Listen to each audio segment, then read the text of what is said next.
인도하시기를 가진 바 모든 것 다 맡기고 내 맘도 기쁘게 바치어라 풍성한 은혜를 더하리라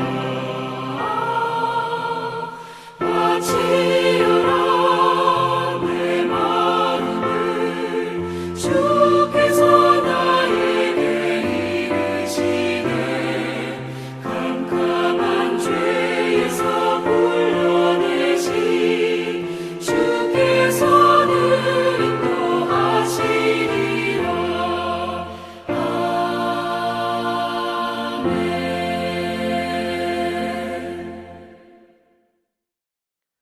오늘 우리에게 주신 하나님의 말씀은 신명기 8장 1절에서 3절까지의 말씀입니다. 내가 오늘 명하는 모든 명령을 너희는 지켜 행하라. 그리하면 너희가 살고 번성하고 여호와께서 너희의 조상들에게 맹세하신 땅에 들어가서 그것을 차지하리라. 내 하나님 여호와께서 이 40년 동안에 내게 광야길을 걷게 하신 것을 기억하라. 이는 너를 낮추시며 너를 시험하사 내 마음이 어떠한지 그 명령을 지키는지 지키지 않는지 알려 하심이라.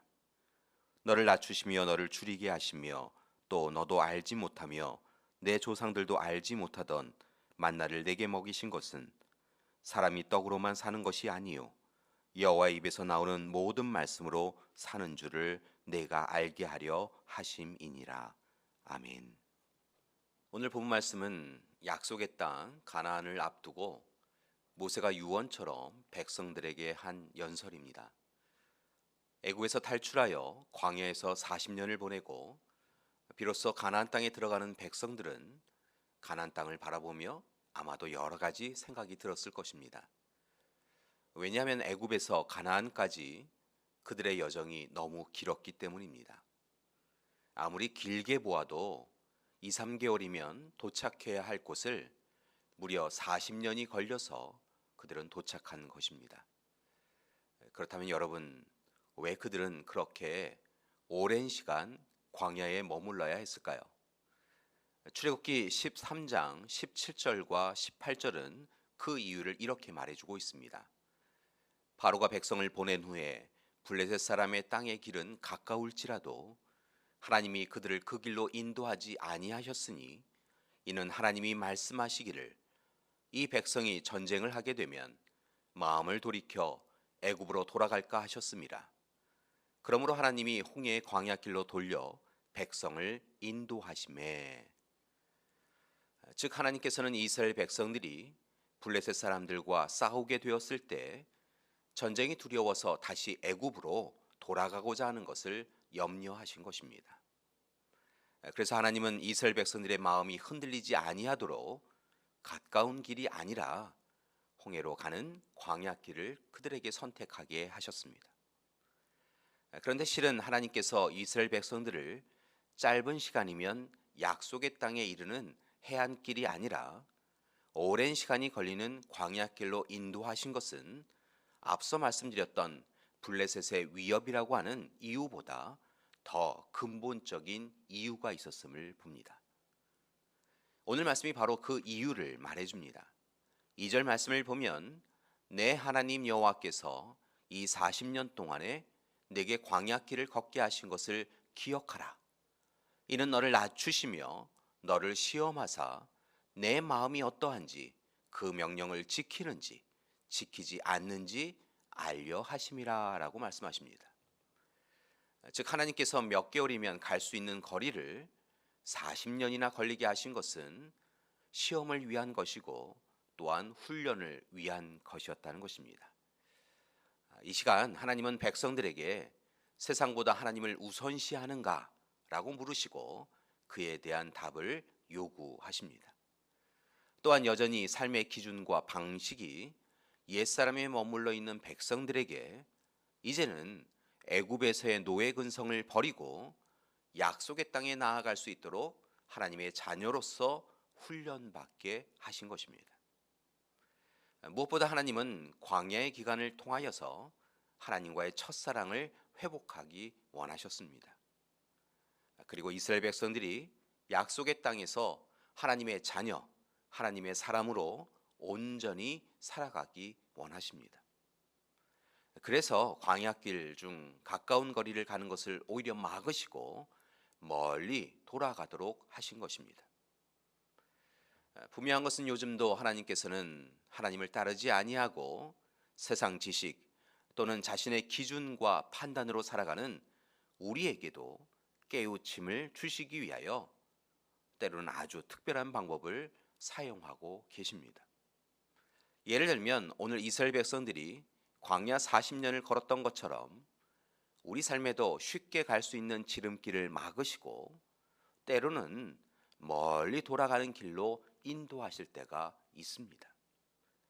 그리고 그 시간 동안 하나님 앞에서 우리의 믿음을 다시 들여다보도록 하십니다. 죄를 깨닫게 하시고 찔림을 받게 하십니다. 회개와 돌이킴을 통하여 새로운 삶을 결단하게 하십니다. 따라서 이제 우리는 하나님의 약속이 지연될 때 불평과 불만이 아니라 더욱 힘써서 하나님께 하나님의 뜻을 알게 해달라고 기도해야 할 것입니다. 그리고 인내하며 기다려야 할 것입니다.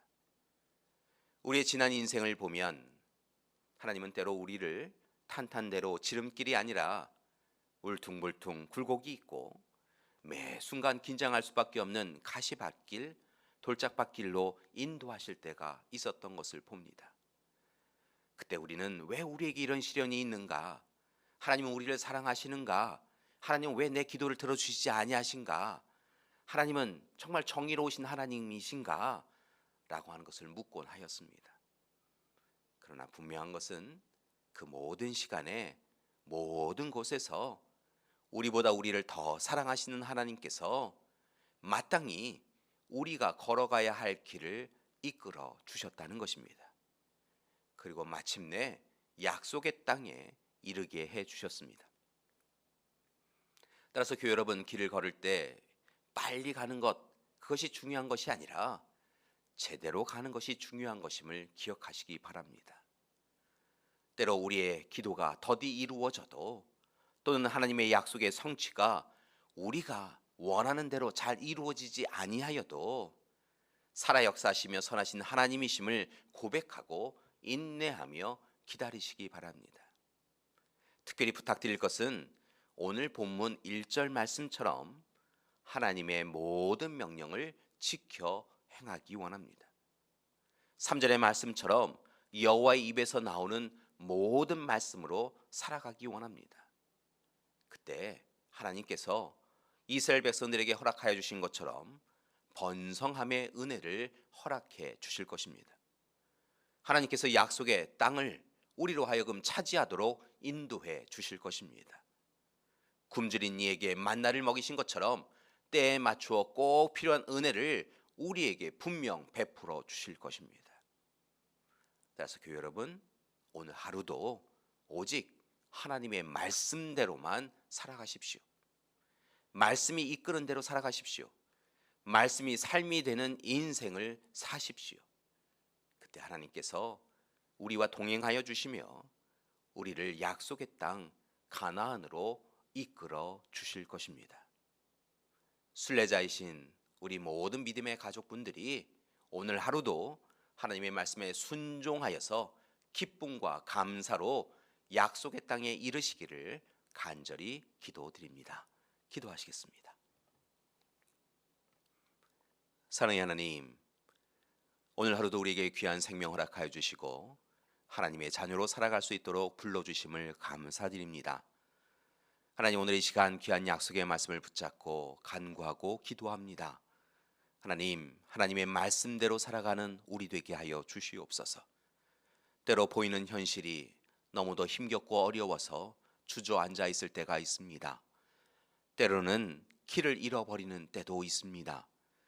하나님, 우리에게 허락하여 주신 약속의 말씀을 다시 한번 읽고 듣고 묵상하는 우리 되게 하여 주시옵시고, 말씀이 이끄는 대로 말씀이 삶이 되는 인생을 살아가는 우리 되게 하여 주시옵소서. 약속의 말씀에 순종함을 통하여 하나님의 약속을 이루는 우리 믿음의 가족들 되실 수 있도록 하나님 오늘 하루도 도와주시옵소서. 이제는 우리 주 예수 그리스도의 은혜와 하나님의 극진하신 사랑하심과 성령님의 이끄시고 인도하시는 귀한 역사가 오늘 하루도 오직 하나님의 말씀에 순종하며 하나님이 이끄시는 대로 살아가기로 작정하는 믿음의 가족들 위에와 가정과 교회 위에 지금부터 영원토록 함께 하시기를 간절히 축원하옵나이다. 아멘.